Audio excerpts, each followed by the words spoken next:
Students class 9 science motion का NCERT exemplar solution लेके आया हूँ। दोस्तों NCERT exemplar one of the most recommended source है एमसीक्यू प्रैक्टिस करने के लिए, one of the best source माना जाता है स्टूडेंट्स। तो आइए देखते हैं क्वेश्चन नंबर 1 क्या कहता है। क्वेश्चन है a particle is moving in a circular path of radius R, the displacement after half of the circle will be. एक सर्कल है स्टूडेंट्स, एक सर्कल है, इस सर्कल का रेडियस आर है, इस सर्कल का रेडियस आर है।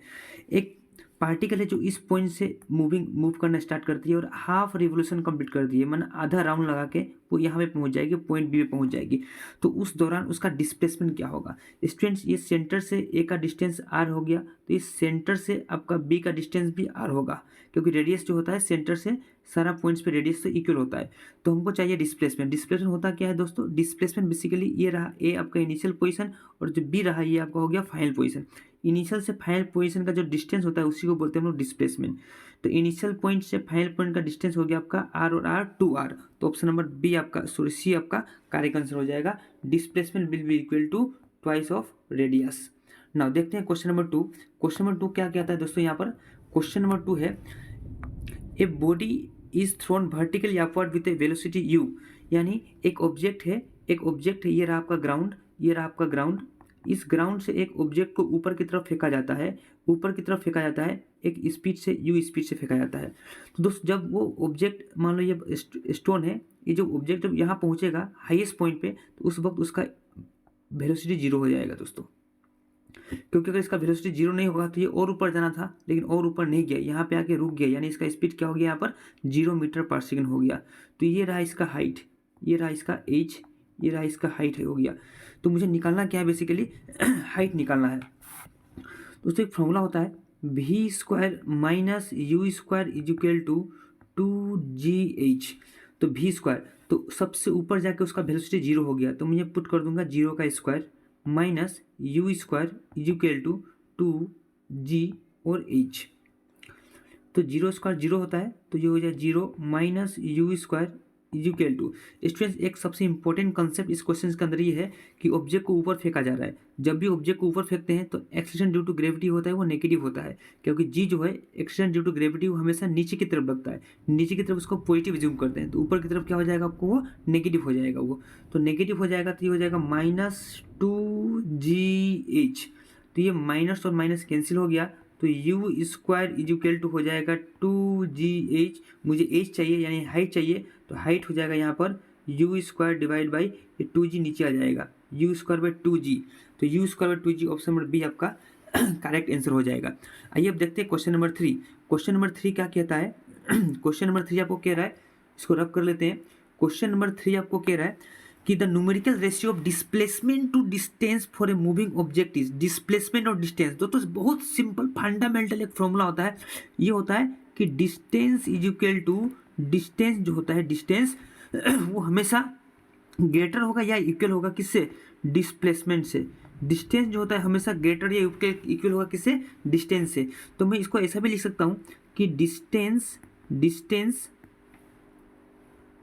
मुझे किसका चाहिए? डिस्प्लेसमेंट और डिस्टेंस का रेशियो चाहिए, डिस्प्लेसमेंट और डिस्टेंस का रेशियो चाहिए। तो मैं इसको ऐसा कर सकता हूँ, अगर इस डिस्टेंस को मैं अगर राइट हैंड साइड लेके चला गया तो यहाँ पे 1 हो जाएगा, 1 greater than equal to displacement divided by distance, displacement divide by distance. क्योंकि डिस्प्लेसमेंट और डिस्टेंस का रेशियो पूछा है क्वेश्चन के अंदर, तो डिस्प्लेसमेंट में डिस्टेंस क्या आ रहा है? लेस देन इक्वल टू 1 आ रहा है, लेस देन इक्वल टू 1 आ रहा है, less than equal to 1, equal और less than 1। Option number D आपका करेक्ट हो जाएगा।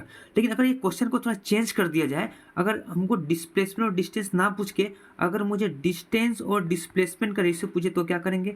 डिस्टेंस और डिस्प्लेसमेंट का रेशियो पूछे तो क्या करेंगे?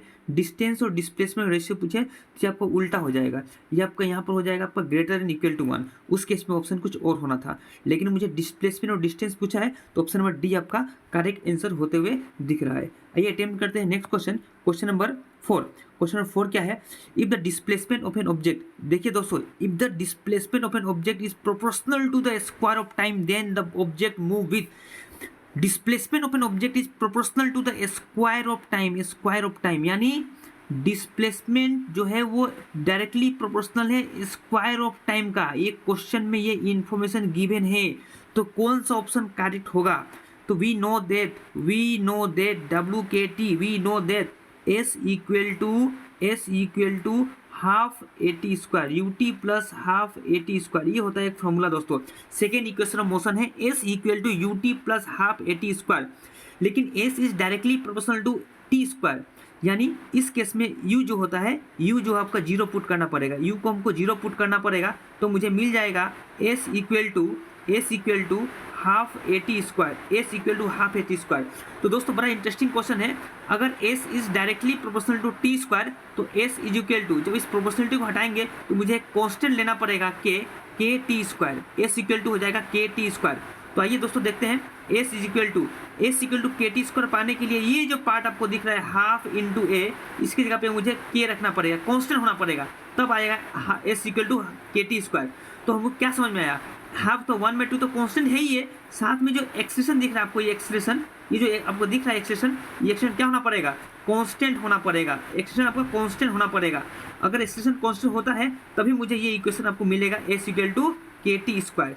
तो एक्सप्रेशन कांस्टेंट यानी क्या, कांस्टेंट यानी यूनिफॉर्म, एक्सप्रेशन जो होता है आपका यूनिफॉर्म होना पड़ेगा, uniform expression, option number B आपका करेक्ट आंसर होते हुए दिख रहा है। लास्ट एक क्वेश्चन 5 को अटेम्प्ट करते हैं। देखिए क्वेश्चन 5 यहाँ पे क्या कह रहा है, क्वेश्चन 5 है from the VT graph it can be interfere that object is velocity time graph straight है, एक्स एक्सिस के स्ट्रेट आ रहा है, यानी सपोज वेलोसिटी मान लीजिए एग्जांपल 10 मीटर पर सेकंड है, 10 मीटर पर सेकंड है, यानी इस पॉइंट पे भी 10 मीटर पर सेकंड, इस पॉइंट पे भी 10 मीटर पर सेकंड, इस पॉइंट पे भी 10 मीटर पर सेकंड, इस पॉइंट पे 10 मीटर पर सेकंड, यानी क्या समझ में आ रहा है, अगर टाइम 1 2 3 4 ले लिया जाए तो टाइम बढ़ रहा है लेकिन स्पीड सेम है, टाइम बढ़ रहा है स्पीड वही है, टाइम 3 सेकंड स्पीड 10 है, टाइम 4 सेकंड स्पीड 10 ही है, टाइम 5 सेकंड स्पीड 10 ही है, यानी टाइम बढ़ रहा है लेकिन स्पीड सेम है, इसको बोलते हैं uniform motion. Option number A आपका करेक्ट हो जाएगा दोस्तों। तो इसी तरह का वीडियो के लिए बने रहिए वीडियो में, नेक्स्ट पार्ट में हम लोग क्वेश्चन नंबर 6 और 7 भी डिस्कस करेंगे। Thank you.